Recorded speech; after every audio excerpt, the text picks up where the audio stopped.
ಸವಿತಾ ಸವಿ logs YouTube channel. ಇವತ್ತು ಮೊಟ್ಟೆ ಸಾಂಬಾರು ಯಾವ ಥರ ಮಾಡೋದು ಮಸಾಲೆ ರುಬ್ಬಿ ಅಂತ ತೋರಿಸ್ತಾ ಇದ್ದೀನಿ. ಸೊ ಇವಾಗ ಮಿಕ್ಸಿ ಜಾರಿಗೆ ಶುಂಠಿ, ಬೆಳ್ಳುಳ್ಳಿ ಮತ್ತು ಸ್ವಲ್ಪ ತೆಂಗಿನಕಾಯಿ, ಚಕ್ಕೆ ಮತ್ತು ಲವಂಗ, ಕೊತ್ತಂಬರಿ, ಟೊಮೊಟೊ ಹಾಕಿ ಇಟ್ಕೋಬೇಕು ಮಸಾಲೆನ. ಫಸ್ಟ್ ಮಸಾಲೆ ರುಬ್ಕೊಂಡಾದ್ಮೇಲೆ ಆಮೇಲೆ ಒಗ್ಗರಣೆ ಮಾಡ್ಕೋಬೇಕಾಗುತ್ತೆ. ನಾನಿಂದ 6 ಮೊಟ್ಟೆ ಮಾತ್ರ ಹಾಕೋಕ್ಕೆ ಮಾತ್ರ ಮಸಾಲೆ ರುಬ್ಕೋತಾ ಇರೋದು. ಜಾರ್ಗಾಗಿ ಇಟ್ಕೊಂಡಿದ್ದೀನಿ ಫ್ರೆಂಡ್ಸ್. ಇವಾಗ ಮಿಕ್ಸಿ ಜಾರ್ಗೆ ರುಬ್ಕೋಬೇಕಾಗುತ್ತೆ ಇವಾಗ ಮಿಕ್ಸಿಲಿ. So ರುಬ್ಕೊಂಡಿದ್ದೀನಿ friend. ಇವಾಗ ಮಸಾಲೆ ಐಟಮ್ ಈ ಥರ ಇರೋದು ನುಣ್ಣಗಿರಬೇಕಾಗುತ್ತೆ. ಸೊ ಇವಾಗ ಗ್ಯಾಸ್ ಸ್ಟವನ್ನು ಅಂಟಿಸ್ಕೋಬೇಕಾಗುತ್ತೆ.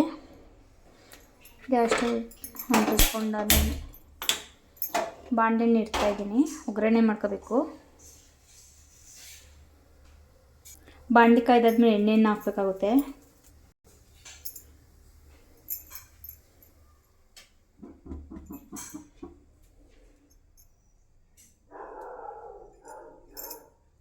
ಕರಿಬೇವನ್ನು ಹಾಕ್ತಾಯಿದ್ದೀನಿ ಮತ್ತು ಈರುಳ್ಳಿ ಹಾಕಬೇಕಾಗುತ್ತೆ.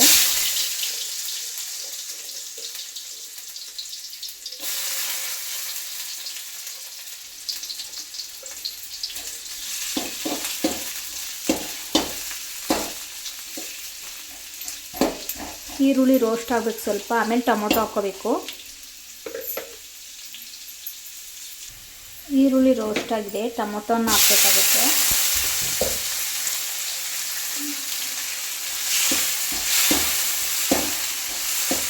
ಟೊಮೊಟೊ ರೋಸ್ಟ್ ಆದಮೇಲೆ ಮಸಾಲೆ ಐಟಮ್ ಹಾಕಬೇಕಾಗುತ್ತೆ.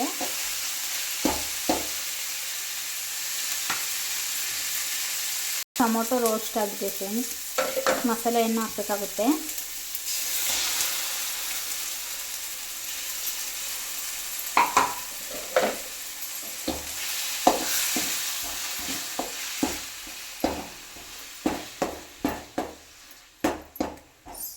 ಸ್ವಲ್ಪ ನೀರನ್ನು ಹಾಕಬೇಕಾಗುತ್ತೆ.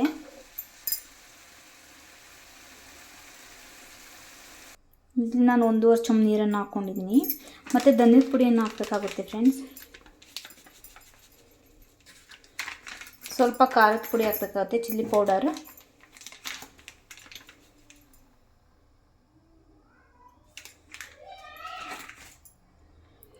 ನೆಕ್ಸ್ಟ್ ಸಾಂಬಾರು ಪುಡಿ ಹಾಕಬೇಕಾಗುತ್ತೆ.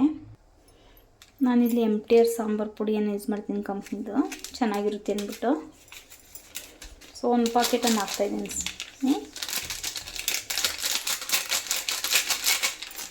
ಒಂದು ರೌಂಡ್ ಈ ಥರ ತಿರುಗಿಸ್ಬೇಕಾಗುತ್ತೆ. ಮಸಾಲೆ ಎಲ್ಲ ಮಿಕ್ಸ್ ಆಗಬೇಕಲ್ಲ. ಆಮೇಲೆ ಚೆನ್ನಾಗಿ ಮಸಾಲೆ ಕುದ್ದಾದ್ಮೇಲೆ ಆಮೇಲೆ ಮೊಟ್ಟೆ ಹಾಕಬೇಕಾಗುತ್ತೆ. ಸಾಲ್ಟ್ ಹಾಕ್ಬಿಟ್ಟು ಸಾಲ್ಟನ್ನು ಹಾಕಬೇಕಾಗುತ್ತೆ. ಇದು ನಾನು 1 ಸ್ಪೂನನ್ನು ಸಾಲ್ಟ್ ಹಾಕ್ತಾಯಿದ್ದೀನಿ. ಕಮ್ಮಿ ಆದರೆ ಹಾಕ್ಕೋಬೋದು, ಜಾಸ್ತಿ ಆದರೆ ಹಾಕ್ಕೊಳಕ್ಕಾಗಲ್ಲ, ಉಪ್ಪಾಗ್ಬಿಡುತ್ತೆ. ಚೆನ್ನಾಗಿ ಮಸಾಲೆ ಕುದಿಬೇಕಾದ್ರೆ ಮೊಟ್ಟೆ ಹಾಕಬೇಕಾಗುತ್ತೆ. ಮೊಟ್ಟೆ ಹಾಕಬೇಕಾಗುತ್ತೆ ಫ್ರೆಂಡ್. ಇವಾಗ ಮಸಾಲೆ ಕುದೀತಾ ಇದೆ, ಮೊಟ್ಟೆಯನ್ನು ಹಾಕ್ತಾಯಿದ್ದೀನಿ. ಈ ಥರ ಬಂದಿದೆ ಫ್ರೆಂಡ್ಸ್ ಸಾಂಬಾರು. ಲಾಸ್ಟಲ್ಲಿ ಒಂದು ಸ್ವಲ್ಪ ಕೊತ್ತಂಬರಿ ಹಾಕಬೇಕಾಗುತ್ತೆ ಟೇಸ್ಟ್ಗೆ.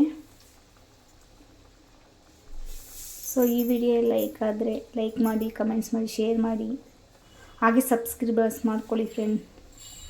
Thank you.